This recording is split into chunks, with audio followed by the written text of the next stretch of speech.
गोल्डी मसाले लाए हैं फ्रेश लॉक टेक्नोलॉजी जो रखे मसालों को हर समय फ्रेश। गोल्डी मसाले। नमस्कार, उत्तर प्रदेश की खबरों के साथ मैं हूं मनोज मानस। खबरों का रुख करेंगे उससे पहले देख लेते इस वक्त की अहम सुर्खियां। मैनपुरी में भीषण सड़क हादसा, एक ही परिवार के 5 लोगों की दर्दनाक मौत। मैनपुरी के वेवर क्षेत्र में अनियंत्रित ट्रक ने कार को जोरदार टक्कर मारी। 2 दिवसीय दौरे पर वाराणसी पहुंचे सीएम योगी। कल एयरपोर्ट पर सीएम मोदी का करेंगे स्वागत। 2200 करोड़ रुपए की परियोजनाओं की सौगात देंगे पीएम मोदी। यूपी में गौ माता के गोबर से बनेगा कपड़ा और बायोप्लास्टिक। सीएम योगी की प्रेरणा से शुरू पर्यावरण और रोजगार क्रांति का नया अध्याय। आगरा में सरकारी दवाइयां बनी कबाड़। स्वास्थ्य केंद्र के बाहर दवाइयों का ढेर, सड़क पर बिखरी गोलियां और ड्रॉप। सोशल मीडिया पर वीडियो वायरल, मचा बवाल। अलीगढ़ में मासूम बच्चों ने खाया विषाक्त पदार्थ, 8 बच्चों की हालत बिगड़ी। आंगनबाड़ी केंद्र पर हुई लापरवाही, सीएमओ सहित आला अधिकारी मौके पर।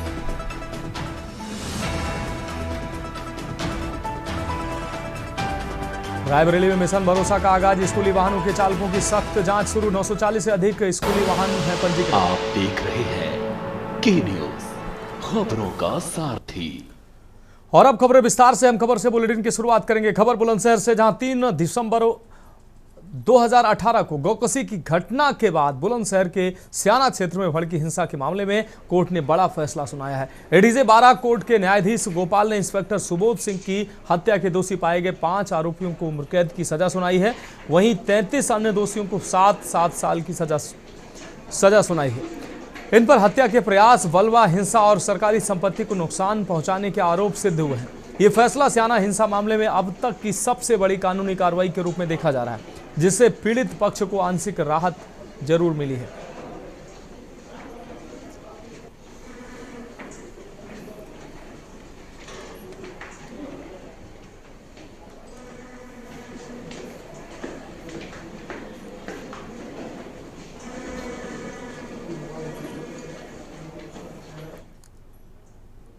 बढ़ेंगे अगली खबर की ओर। वाराणसी से अगली खबर है, जहां काशी में पीएम मोदी करेंगे सौगातों की बारी। शनिवार को संसदीय क्षेत्र वाराणसी आ रहे हैं पीएम मोदी। रक्षाबंधन पर्व से ठीक पहले प्रधानमंत्री मोदी का ये दौरा। 2183.45 करोड़ की 52 परियोजनाओं का लोकार्पण और शिलान्यास प्रधानमंत्री के द्वारा हुआ। 565.35 करोड़ की 14 विकास परियोजनाओं का लोकार्पण होगा, जबकि 1618.10 करोड़ की 38 परियोजनाओं का शिलान्यास करेंगे प्रधानमंत्री। इस दौरान दिव्यांगजनों और वृद्धों को सहायक उपकरण भी प्रदान करेंगे। वहीं किसानों को पीएम किसान सम्मान निधि की 20वीं किस्त भी काशी से जारी होगी। काशी के 2.21 लाख किसान भी इससे लाभान्वित होंगे। सेवापुरी ब्लॉक के बनौली गांव में ये जनसभा होगी।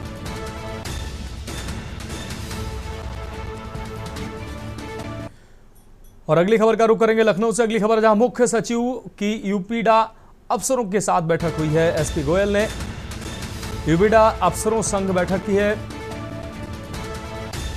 ये परिचयात्मक बैठक बताई जा रही है। यूपीडा की विभिन्न योजनाओं की प्रगति का अपडेट लिया। 15 अगस्त की तैयारियों पर विशेष चर्चा की गई है। बैठक में शामिल हुए विभिन्न विभागों के अफसर। यूपीडा के कार्यक्रमों को लेकर बनाई गई है रणनीति। आपको बता दें, सरकारी परियोजनाओं की समय पर पूर्णता पर जोर इस बैठक में दिया गया है। अफसरों को स्पष्ट निर्देश दिए गए हैं। मुख्य सचिव ने उत्कृष्ट कार्य के लिए अफसरों की सराहना भी की है।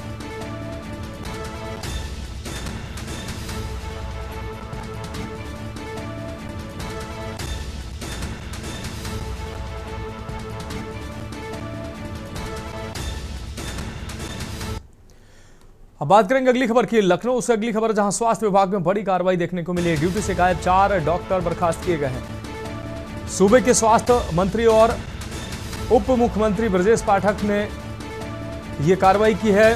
ब्रजेश पाठक के निर्देश पर यह गाज गिरी। प्रमुख सचिव ने जारी किए हैं आदेश। कनौज मेडिकल कॉलेज में हड़कंप मचा, डॉक्टर अवनीश कुमार सिंह की सेवा समाप्त की गई है। वहीं पीलीभीत के डॉक्टर राजकुमार पर भी कार्रवाई हुई है। शाहजहांपुर के डॉक्टर विजय सैनी बर्खास्त किए गए। उन्नाव स्थानांतरित किया गया है। डॉक्टर डोभाल की छुट्टी की गई है। लापरवाही पर अब नहीं चलेगा सिस्टम। स्वास्थ्य सेवाओं में अनुशासन पर जोर दिया जा रहा है। डॉक्टरों को गैरहाजिरी की चुकानी पड़ी कीमत।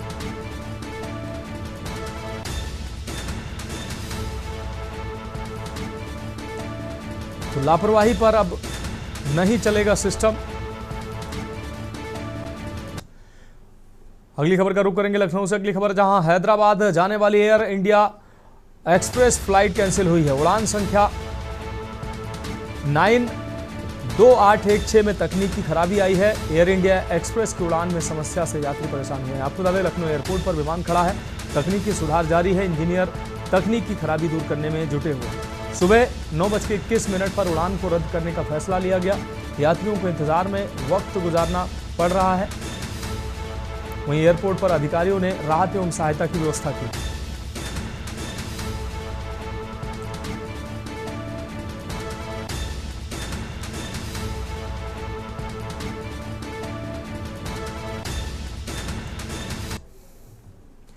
अब बात करेंगे अगली खबर की। बांदा से अगली खबर, जहां केन नदी पुल पर स्कूटी खड़ी, युवक लापता हो गया।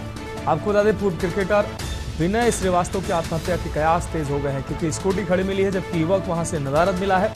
फादर डेविड पर मानसिक उत्पीड़न का आरोप लगा है। एनडीआरएफ और पुलिस की तलाश फिलहाल जारी है।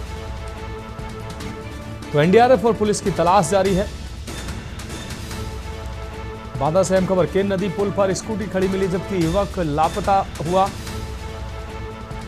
पूर्व क्रिकेटर विनय श्रीवास्तव की आत्महत्या के कयास तेज हो गए। फादर डेविड पर मानसिक उत्पीड़न का आरोप लगा है। एनडीआरएफ और पुलिस की तलाश जारी है। मेरे पति विनय श्रीवास्तव तो सेंट मैरी स्कूल में बसें चलाते हैं और वो मतलब बस ऑनर हैं। उनका एग्रीमेंट हुआ है फादर डेविड के साथ स्कूल से। तो उनके मतलब द्वारा जब से वो आए हैं फादर डेविड जब से वो आए हैं तब से वो बराबर हमारे हस्बैंड को टॉर्चर कर रहे हैं, बराबर उनको परेशान करते हैं। शारीरिक मानसिक तौर पे बिल्कुल से उनको परेशान करके रख दिया है। अभी कोई भी प्रामाणिकता नहीं है, लेकिन जैसा कि आप देख पा रहे हैं, सुबह 3:30 बजे घर से निकले थे, इनके परिवारजनों ने बताया है। और उसके बाद इनकी स्कूटी पुल के ऊपर पाई गई है। उस नंबर को जो है ट्रेस करने से पता चला कि वो विनय श्रीवास्तव जी की स्कूटी है। विनय श्रीवास्तव जी बांदा के पूर्व क्रिकेटर रहे हैं, बहुत अच्छे खिलाड़ी रहे हैं, बहुत ही लोकप्रिय रहे हैं। बढ़ेगी अगली खबर की ओर। कानपुर से अगली खबर है, जहां जन साधारण एक्सप्रेस भाऊपुर में डिरेल हुई है। ट्रेन नंबर 15269 मुजफ्फरपुर से अहमदाबाद जा रही थी। इस दौरान डिरेल होने की खबर सामने आ रही। पनकी के आगे भाऊपुर के पास डिरेल हुई है ट्रेन। जनरल कोच पटरी से डिरेल हुआ है। डीआरएम सहित आला अधिकारी मौके पर पहुंचे हैं। आपको बता दें, अभी तक कोई किसी के हताहत होने की सूचना नहीं है। वहीं ट्रेनों का संचालन भी ठप हुआ है। कई ट्रेनें इस दौरान लेट हुई हैं। तो यह अहम खबर सामने आ रही है। जनसाधारण एक्सप्रेस ट्रेन जो है डिरेल हुई है। डीआरएम सहित आला अधिकारी मौके पर पहुंचे हैं। अभी तक किसी के हताहत होने की सूचना नहीं है। इस वक्त की अहम अपडेट, अहम खबर अपने दर्शकों को दिखा रहे हैं। ट्रेनों का संचालन जरूर ठप हुआ है, कई ट्रेनें लेट हुई हैं। तो कानपुर से अहम खबर, जन साधारण एक्सप्रेस भाऊपुर में डिरेल हुई है। ट्रेन नंबर 15269 मुजफ्फरपुर से अहमदाबाद जा रही थी। इस दौरान डिरेल हुई है। पनकी के आगे भाऊपुर के पास ये ट्रेन डिरेल हुई है। तस्वीरें सामने आई हैं। जनरल कोच पटरी से डिरेल हुई है। मोहित पांडे हमारे संवाददाता ज्यादा जानकारी के लिए हमारे साथ जुड़ गए हैं। मोहित, जनसाधारण एक्सप्रेस भाऊपुर के पास डिरेल होने की खबर सामने आ रही, क्या कुछ ताजा अपडेट है? मनोज जी, मैं आपको बता दूं कि ये वाकया दोपहर का है। जो जनसाधारण एक्सप्रेस ट्रेन है जो मुजफ्फरपुर से अहमदाबाद जा रही थी, जिसकी 2 बोगियां पटरी से उतर गई है, लेकिन किसी प्रकार की कोई जनहानि नहीं हुई है। वहीं मौके पर रेलवे प्रशासन, कुछ अधिकारी मौके पर पहुंच गई हैं। जो डिटेल डब्बे हुए थे उनको हटाने का प्रयास किया जा रहा है। हाँ बिल्कुल, बहुत शुक्रिया आपका तमाम अपडेट, तमाम जानकारी के लिए। तो पनकी के आगे भाऊपुर के पास ट्रेन डिरेल हुई है। जन साधारण एक्सप्रेस के डिरेल होने की खबर सामने आ रही है। जनरल कोच पटरी से डिरेल हुई है। आपको बता दें, भाऊपुर के पास ही घटना सामने आई है। बढ़ेंगे अगली खबर की ओर लखनऊ से। अगली खबर जहां लखनऊ के सरोजनी नगर विधानसभा के विधायक डॉक्टर राजेश्वर सिंह ने महिलाओं के सम्मान में आसियाना स्थित बंगला बाजार से पदयात्रा निकालते हुए मेधावी छात्रों को लैपटॉप वितरित किए हैं। ये आयोजन मौलाना रशीदी द्वारा डिम्पल यादव पर की गई अमर्यादित टिप्पणी के विरोध स्वरूप किया गया है। विधायक डॉक्टर सिंह ने इस टिप्पणी की घोर निंदा करते हुए कहा कि भारत में महिलाओं का अपमान किसी भी कीमत पर बर्दाश्त नहीं किया जाएगा। उन्होंने कहा कि आज महिलाएं सेना से लेकर सीमाओं की रक्षा तक में अपनी अहम भूमिका निभा रही हैं। इस मौके पर बड़ी संख्या में महिलाओं ने भी कार्यक्रम में भाग लिया है और महिला सशक्तिकरण के प्रति अपना समर्थन जताया है। टिप्पणी की गई उसको लेकर के एक विशाल रैली किया है। हमारे साथ विधायक जी बात करते हैं। सर, आज जिस तरह से रैली विशाल की गई नारियों के सम्मान में, नहीं, बहुत गलत हो रहा है। इस तरह की टिप्पणी मौलाना और ऐसी विचारधारा कर रही है, परिधानों पे हिंदुस्तान की संस्कृति के खिलाफ है। हिंदुस्तान की संस्कृति में नारी और जननी और जन्मभूमि का स्थान स्वर्ग से भी ऊपर है। उनके खिलाफ अपमानजनक टिप्पणी, और उसके बाद जो सबसे दुखद है, जो मौन है, जो शांति से चुप बैठे हुए हैं विपक्षी पार्टियां, सबसे ज्यादा दुखद और सबसे ज्यादा घृणित ये है। ऐसी विचारधारा को क्यों आगे बढ़ने दे रहे हैं? हम लोग उनकी निंदा करते हैं, इसलिए सारी नारी शक्ति आज मैदान में है। जिस तरह से नारी के सम्मान में साड़ी को लेकर के बोला गया है, उसको लेकर के विपक्षी पार्टी के जो मेन लीडर है वो कुछ नहीं बोल रहे कि उनको सत्ता चाहिए, तुष्टीकरण की राजनीति करनी है, किसी भी हालत में सत्ता चाहिए। सत्ता के लालची भूखे लोग हैं। ऐसे लोगों के चरित्र को जनता को पता होना चाहिए, इसीलिए हम लोग सब सड़क पे हैं। हमारे साथ विधायक जी थे, उन्होंने खास तौर से बताया कि नारी के सम्मान में हम लोग हैं और अगर ऐसा कुछ नहीं होता तो इससे विशाल रैली का आयोजन किया जाएगा और जो लोग विपक्षी हैं वो सत्ता के लोभी हैं। ऐसी चीजों का कहना था विधायक राजेश्वर सिंह जी का। के न्यूज इंडिया के लिए आनंद सिंह चौहान, लखनऊ। अब बढ़ेंगे अगली खबर की ओर। खबर लखनऊ से, जहां मुख्यमंत्री योगी आदित्यनाथ से मंगलवार को उत्तर प्रदेश लोक निर्माण विभाग के तकनीकी सलाहकार वीके सिंह एवं आईआईटी मुंबई के प्रोफेसर डॉक्टर धर्मवीर सिंह ने शिष्टाचार भेंट की। मुलाकात लखनऊ स्थित मुख्यमंत्री आवास पर हुई। माना जा रहा है कि इस दौरान प्रदेश में इंफ्रास्ट्रक्चर और तकनीकी विकास को लेकर चर्चा हुई।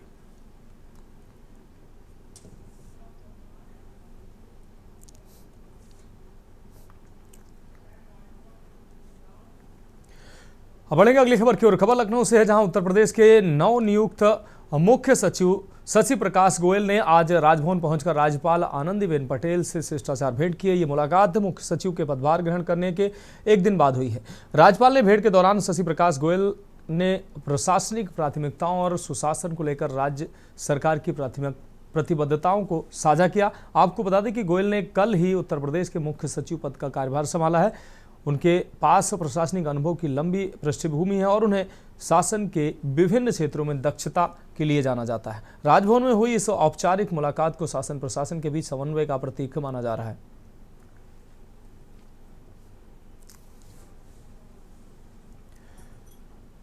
अगली खबर कानपुर से है, जहां शासन के आदेश पर अब पुलिस और नगर निगम मिलकर अतिक्रमण के खिलाफ बड़ा अभियान चलाएंगे। इस पूरे अभियान को पुलिस ने एनकाउंटर स्टाइल में अंजाम देने की योजना बनाई है, जहां अतिक्रमण को भी अपराध मानकर सख्ती से निपटा जाएगा। शहर को अलग अलग हिस्सों में बांटकर कार्रवाई की जाएगी। पुलिस, नगर निगम और अन्य प्रशासनिक अधिकारियों की टीमें संयुक्त रूप से कार्य करेंगे। एडीसीपी महेश कुमार ने बताया कि अभियान के पहले चरण में शहर के 68 चिन्हित स्थलों से अतिक्रमण हटाया जाएगा। इन स्थलों पर पहले नोटिस दिए जाएंगे, फिर बुलडोजर चलाकर अवैध कब्जे हटाए जाएंगे। विरोध करने वालों पर भी सख्त कार्रवाई की जाएगी। 12 अतिक्रमण प्रभावित क्षेत्रों में बुलडोजर चलाकर सफाई की जाएगी। अब अतिक्रमण करने वालों की खैर नहीं है। पुलिस और नगर निगम की टीमें मिलकर शहर की सड़कें, चौक, ग्रीन बेल्ट और पार्क को अवैध कब्जों से मुक्त कराएंगे। प्रशासन का यह सख्त रुख एक बड़ा संदेश है कि सार्वजनिक संपत्ति पर कब्जा बर्दाश्त नहीं होगा। देखिए, जैसा कि आप जानते हैं, आज 1 अगस्त है और 1 अगस्त से लेकर 15 अगस्त तक नगर निगम और पुलिस के द्वारा एक संयुक्त अभियान चलाया जा रहा है, जिसमें 68 जगहों को चिन्हित किया गया है और जिसमें पर डे हम 6 जगहों को टारगेट करके वहां पर अतिक्रमण मुक्त करेंगे और 15 अगस्त तक हम ये 68 जगहों को अतिक्रमण मुक्त कर देंगे, जिससे पूरा शहर स्वतंत्रता दिवस के साथ साथ एक अतिक्रमण मुक्त दिवस के रूप में मनाएगा। देखिए, शहर में जाम की काफी समस्या है, लोगों का चलना मुश्किल हो रखा है। इसीलिए हमने प्लान किया कि 15 अगस्त के उपलक्ष्य में हमने पूरे शहर में 68 जगह इसमें छाटी है, जिसमें पुलिस के साथ हमने एक ज्वाइंट अभियान चला रहे हैं और इन 68 स्पॉट्स पर, इन जंक्शंस पर हम पूरा अतिक्रमण हटाएंगे और वहां पे जुर्माने कार्रवाई भी करेंगे। कानपुर में आज बृहद स्तर पर अतिक्रमण अभियान चलाया जा रहा है और स्वरूप नगर में मैं हूँ और महापौर हमारे साथ में है। मैम, किस तरीके से आज अभियान की शुरुआत कर दी गई? 1 तारीख से लेकर 15 तारीख तक सारे अतिक्रमण पूरे शहर के हटे। क्या कुछ हटवाया जाएगा? काफी लोग आज नगर हटा, हर जगह 6 जोन में काम चला। 15 तारीख तक अतिक्रमण हटेगा और इससे सबको लाभ मिलेगा। किस तरीके से इस अभियान में और कुछ क्या होने वाला? नालियां साफ करवाई जाएंगी? सब नाली के ऊपर ही तो है। सब लोग जो आ रहे हैं आपसे गुहार लगा रहे हैं। अब वो तो कि कोई न कोई तो काम करेगा ही करेगा मैडम। अगर नहीं रुका 15 दिन का अभियान भाई, अभी हमने चलाया था, इन लोगों ने फिर कर लिया। अभी तो हम गिराए थे, फिर कर लिया। अब हमारे साथ पुलिस फोर्स है, उनकी भी जिम्मेदारी है कि ये दोबारा ना हो। अब अगर दोबारा करते अब देखना क्या करेंगे, अब किस कायदे से करें। तो हम आपको दिखा दें एक बार फिर से कि किस तरीके से नगर निगम का बुलडोजर जो है वो गरज रहा है और बाकायदे आप देख सकते हैं कि जो नगर निगम का बुलडोजर है वो अतिक्रमण अभियान के तहत जोरों से आर नगर की जो दुकानें हैं, जो जिन लोगों ने अतिक्रमण कर रखा था, वहां पर ये बुलडोजर जो है वो गरज रहा है। और बाकायदे जो दुकानें हैं वो देखिए कितनी तेजी से तोड़ी जा रही हैं और सख्त हिदायत दी जा रही है कि अब कोई भी दोबारा ये अतिक्रमण ना कर सके।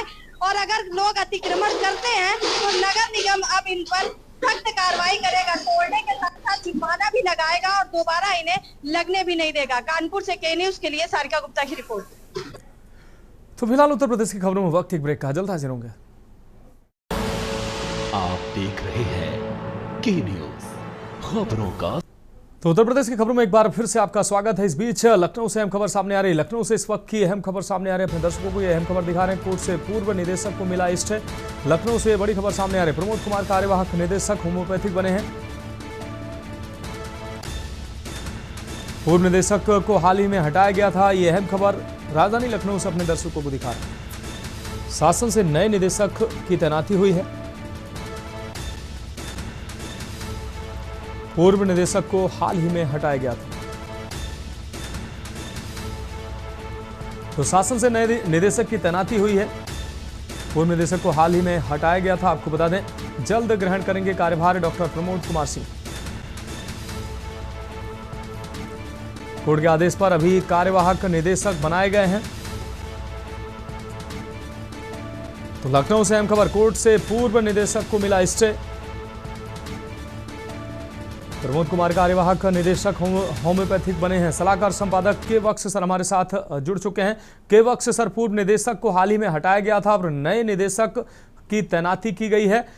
शासन ने नए निदेशक की तैनाती की है। क्या कुछ अहम अपडेट है इस खबर पर?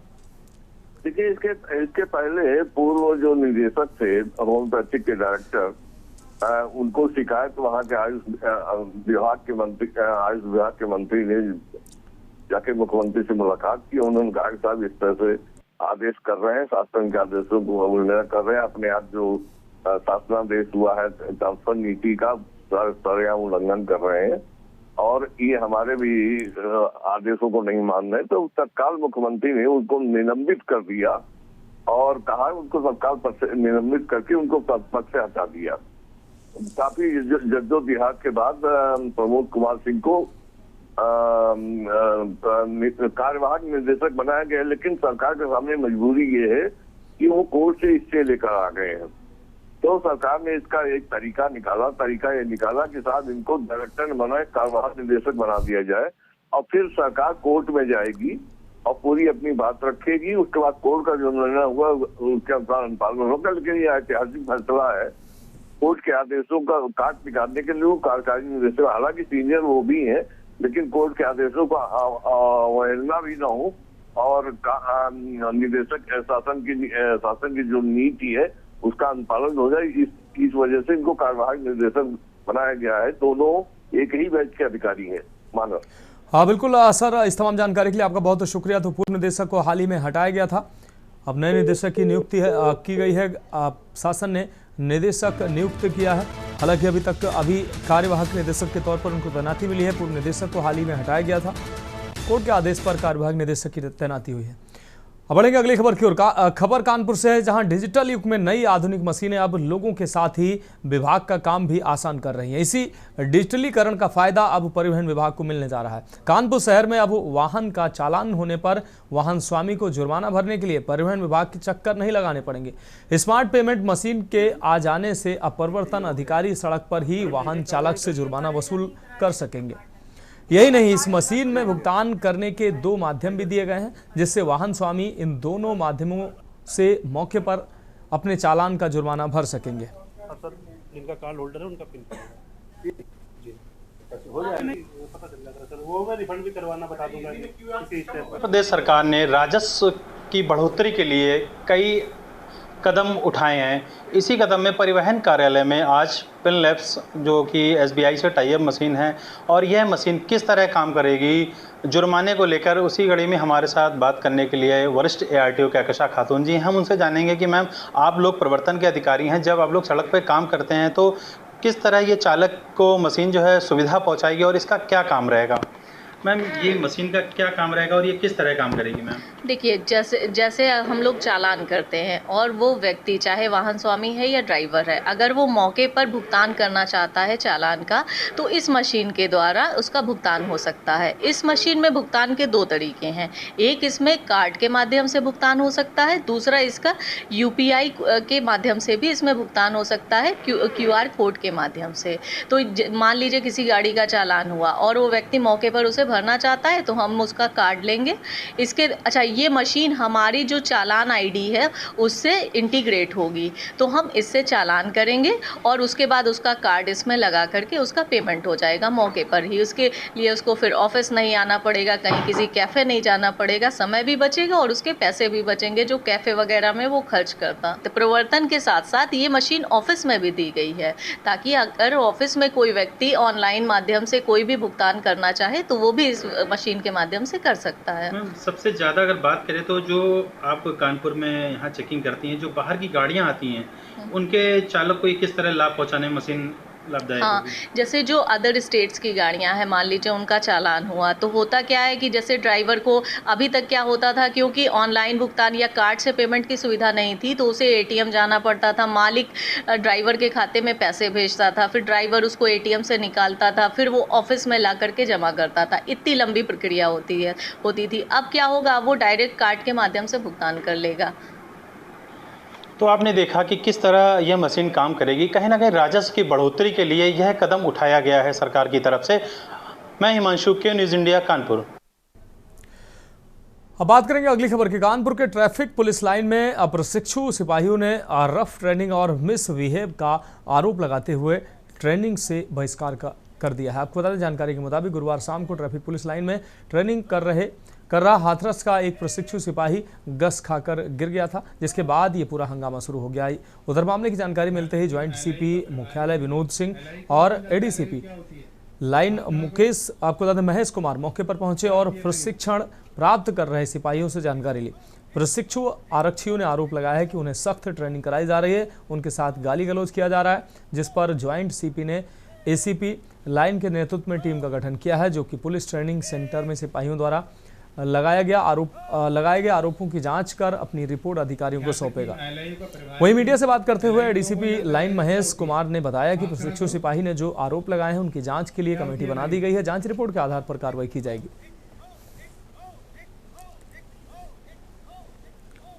देखिए, प्रकरण RTC ट्रैफिक लाइन का है, जहां पर कल आउटडोर की ट्रेनिंग कराई जा रही थी और उसी में कुछ ट्रेनिंज ने आपत्ति की थी। उनके साथ सख्त ट्रेनिंग कराई जा रही है, उनके साथ थोड़ा मिसबिहेव ठीक से नहीं किया जा रहा है और इसी को लेकर उन्होंने आपत्ति दर्ज की थी, जिसपे हमारे ज्वाइंट CP हेडक्वार्टर सर ने मौके पर पहुंचकर उनकी काउंसलिंग की, समझाया कि ट्रेनिंग जो है पार्ट ऑफ जॉब है और जितनी अच्छी ट्रेनिंग है उतना अच्छे आपका जॉब कल्चर होगा।